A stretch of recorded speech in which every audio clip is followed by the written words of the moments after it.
Well, then the next album comes out. The Red Album debuted #1 again. Yep. And we already established I got cheated out of my third album. So it's technically 4, you could say. You know what I'm saying? Yeah. Dr. Dre actually produced on this. Dr. Dre produced on it, 2 records, I believe, and he also did some narration for me on it. Right. Pharrell was also, well, Dre, Pharrell, and Mars from 1500 or Nothin were the executive producers. Mars and Lawrence, they like a package deal, so it's like a kind of a cool and great thing. But West Right. Coast, 1500 or Nothin, they got the Sound Academy, they doing great things. But yeah, it's always Mars and Rance. Right. Like you said, Dre showed up on it. Snoop showed up on it. Tyler, the Creator, showed up on it. Lil Wayne showed up on it, and Kendrick Lamar. Yeah. Now, was this one of his first, he already had his original album out. Right. But Good Kid, Mad City wasn't out yet. No. So this was almost okay. His introduction to the world on a into world the mainstream stage. in a way. Yep. And now look at him. How many Grammys does he have now? I don't know, 1 million. How many do I have? But you've been nominated, though. You've been nominated. I lost to Missy. And Missy just got inducted to the Hard Rock Hall of Fame. There you go. Rock and Roll Hall of Fame. Hall of Fame. So yeah, again, man, I don't here's the thing.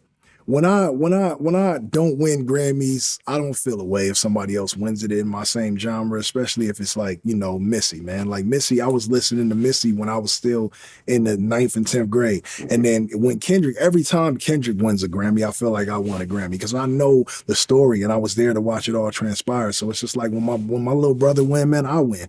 We all win, really, because it's for the greater sense of just music and our culture,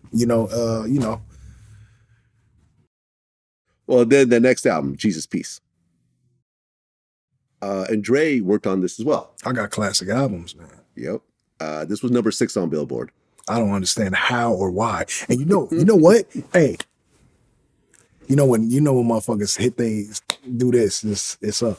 But yeah, the reason why that album was #6 and not #1 is because Interscope half promoted it. And you can ask me why. Why? Because it was my last album. They knew you were on your way out. They knew I was going. They knew I was leaving. And the arms at Interscope were changing. Everything, the infrastructure was changing. Jimmy Iovine was ready to step down and go to Universal and all of this shit. And it just, the team, Kevin Black was no longer there. And so the team that works the machine was falling apart. The rotors, the screws was all coming loose. And so the promotion was down. But Jesus Peace is for sure one of my best albums. And it should have been #1. And I don't even know who was 1 through 5, but that album was better than everything that dropped this year, hands down. It's a dope project. And the single off that was Celebration, which sampled First of the Month. Yeah. That's what's up. One of those classic, man. classic Thugs, man. Ruthless Records songs right there. Yeah, man. Yep. And then after that, you announced that you're leaving Interscope. And you dropped the mixtape Operation Kill Everything. And it was around this time that Birdman was saying that you had signed a Cash Money, or there was something about that? Me and Birdman, we always had this thing, like when I'm done with Interscope, he would like to put out an album on me. I talked to Birdman 2 weeks ago, and we talked about the same thing again. He was like, man, before you hang it up, man, we got to do a Game Cash Money album. And, I'm always down for it. I got a studio at the crib, and I'm at the top of my game still. My pen is what Big Boy always say, Game's pen is never lazy, man. So, Well, yeah, and you could say that Birdman, the greatest hip hop CEO of all time, because he's still doing music. The Puffies and everyone have kind of gone into other directions. Right. Dre Birdman, isn't really still. Birdman is still still signing artists, still he got putting Young shit Boy, out. he got Uzi. That's what I'm there's saying. Still the Nicki Minaj, Drake, and Wayne. Drake, that's what I'm saying. It's Birdman, man. Yeah, like no, me and Birdman talk. We've been talking about doing an interview for a while now. We just have to get our schedules aligned. But I have the utmost respect for Birdman. And then that same year, Jimmy was arrested, and ultimately he got life plus 20. Yeah, I don't even understand life plus 20, but I understand it because, I'm thugging and I get it, right? I understand how the law works, but I mean, your life and adding 20 years on that is for what? You know what I'm saying? Yeah, no, me and him did an interview because he was awaiting his appeal. And we did an interview, and I've never actually said this story on tape before, but fuck it, I'll let it out. So we did this interview, and he mentioned a couple of things about the case, right? I didn't think anything of it. Next day he called me. He's like, hey, listen, I talked to my lawyer. Can you take it down? And I'm like, yeah, sure, I got you. Took it down. 6 months later, the Justice Department called me. And they're like, yo, we need that interview.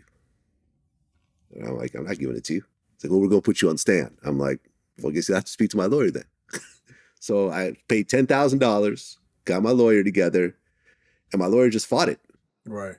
And ultimately, they weren't able to get the subpoena. And it would have set an interesting kind of precedent of how the press works, because their thing was like, well, you already put it out, so we should have access to it. And I'm like, well, no, I'm not.